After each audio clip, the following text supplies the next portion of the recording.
તમારી બેન કુવાસી બની બેઠી છે ને એ આવીને કહે છે કે આ માતા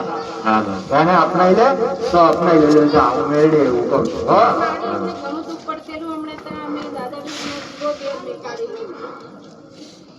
એ તો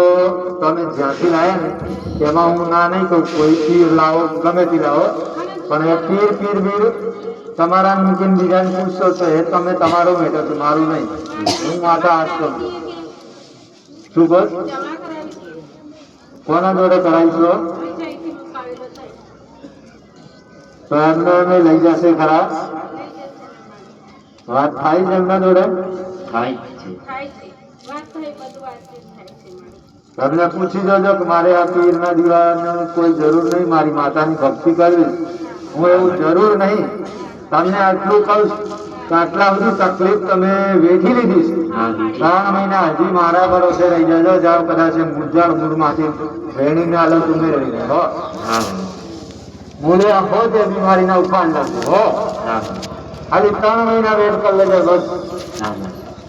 12 મહિનાની કોઈ જરૂર નહીં 3 મહિના તું મારા ભરોસે આટલું સમાધાન કરી દેજે સનામણી નાખી જાય તારું જડ માંથી દુઃખ ઉખાડ નાખ્યો ભલે રામ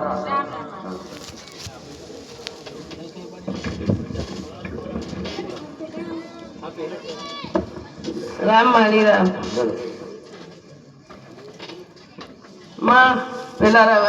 પછી હાલી ગઈ તો મેં બધું સમાધાન કર્યું છે હવે મારે શું નહીં એમ કરવાનું એના માટે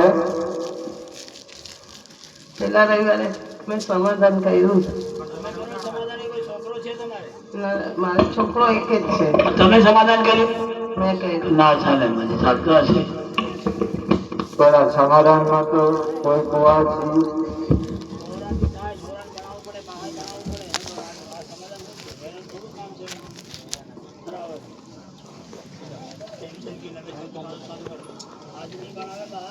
છોકરા બનાવવા જવાનું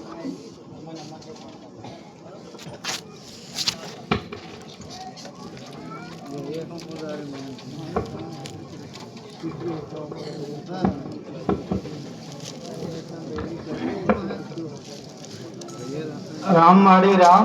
ભલે અમારે સંતાન નથી 12 વર્ષથી સંતાન નથી ખોળો લેવો છે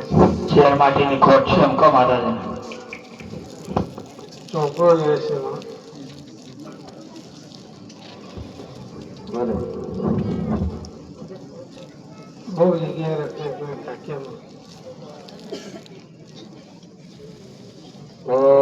અત્યાર સુધી કોઈ સંતાન થયું નહીં પહેલા છોકરી હતી ભલે છોકરી પછી 10-12 વર્ષ થઈ ગયા કઈ સંતાન થયું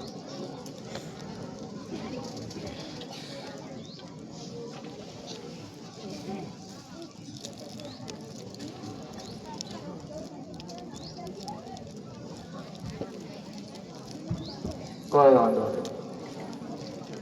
વિશ્વાસ રાખો તો બધું થશે હો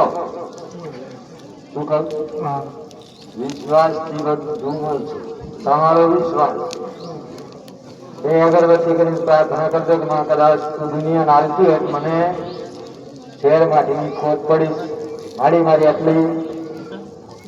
ખોટ પડી છે પૂરણ કરજે પણ ગમે ત્યાંથી કદાચ મારા ભાગમાં ના હોય ને રામ જોડે કદાચ કાલાવાલા કરીને લાવશે માં તારો આભાર આટલી પ્રાર્થના કરજો મળી જશે બરાબર છે ને હા ભલે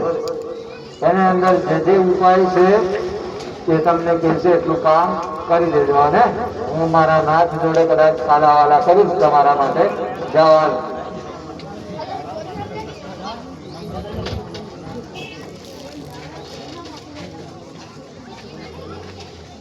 ભલે